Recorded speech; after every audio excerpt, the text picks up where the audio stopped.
I stand before you today to lend my voice to the call, not only for an end to the brutality and savagery in the pursuit of human intelligence, but for the legitimate, legal, and necessary investigation into allegations of violations of the law, and, if possible, the prosecution of those responsible.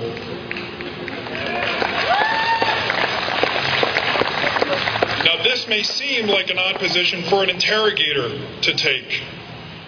Not only an interrogator, but someone who worked at places like Gitmo, Bagram, and, of course, the infamous Abu Ghraib prison in Iraq.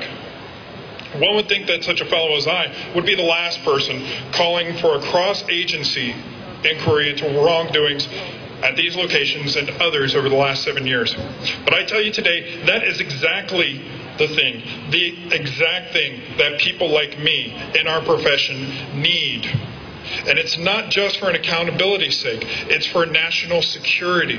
Let me explain. In order to have the best intelligence, you have to have the best intelligence system. We didn't have that system at Gitmo or at Abu Ghraib. And years later, we are still far short of any form of excellence in human intelligence, of which interrogation is a part. Now, why is this?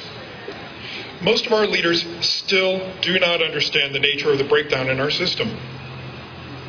Of course, they've passed laws, signed executive orders, that forbid torture, abuse, or the humiliation of prisoners. And that's a good start, but it's a start. It still does not fix the causal nature of the problem.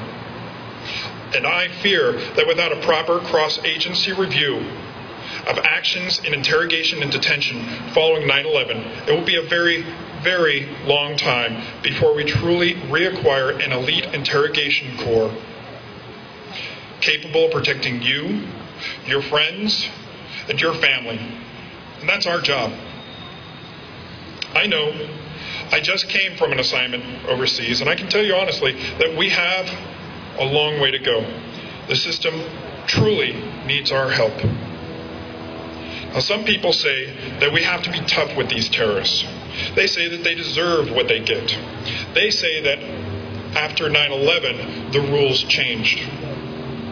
Well, I say they couldn't be more wrong. That isn't interrogation. That isn't even intelligent intelligence. It's just plain bullying.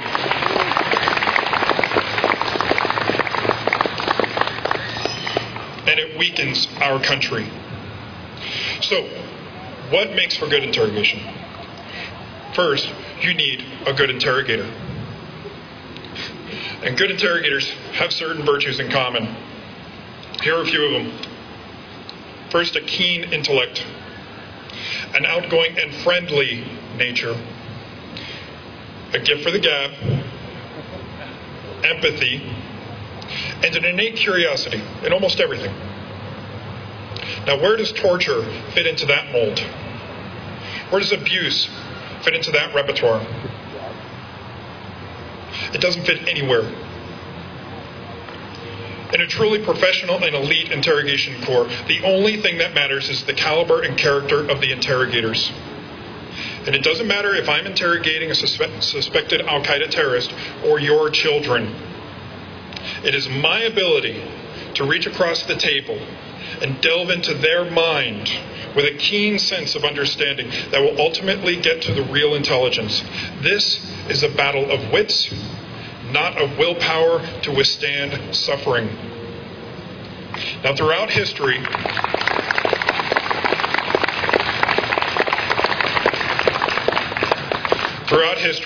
whether it's the Soviets or the North Koreans, the Nazis, or even as far back as the Salem witch trials or the Spanish Inquisition, the evidence is there. And it's been brought up to you time and time again that torture fails time after time. It is a tool of impatient buffoons, of ignorant clods, and insolent sadists.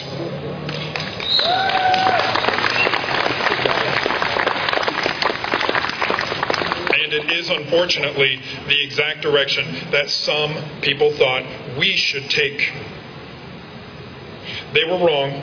They broke the law. And it is our duty to hold them accountable.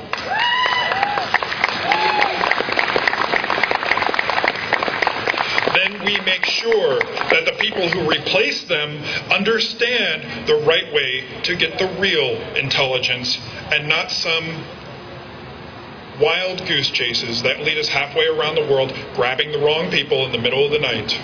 Because that's what happens when you follow the torture road. You may be aware that we signed and ratified the Geneva Conventions.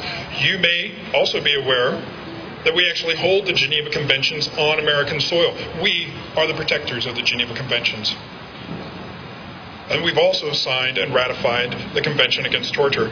Now, these documents not only outlaw cruel and inhumane treatment of all prisoners, but they obligate the signatories to investigate and prosecute all allegations of violations to these laws. We have to investigate. We must investigate. Not only does our conscience dictate an investigation, the law requires it. Simple as that.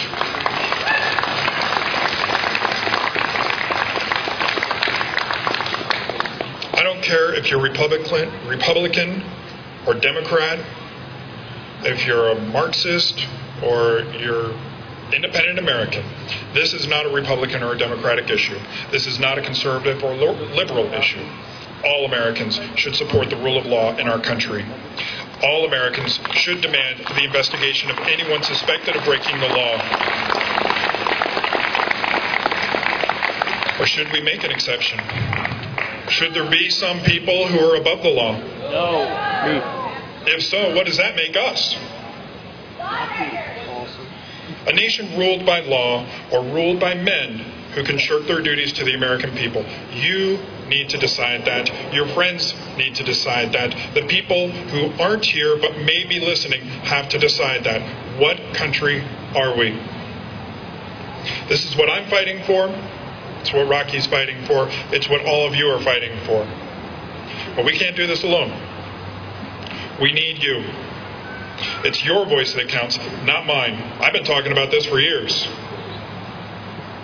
It's your action that speaks volumes to the people in Congress and in the White House.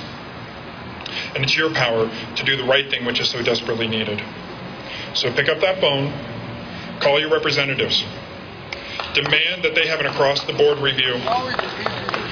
Write to the newspapers, volunteer your time with this group, volunteer your time no matter how short. Everything you do today and tomorrow echoes to the world and to your future generations. Thank you. God bless you. God bless the United States.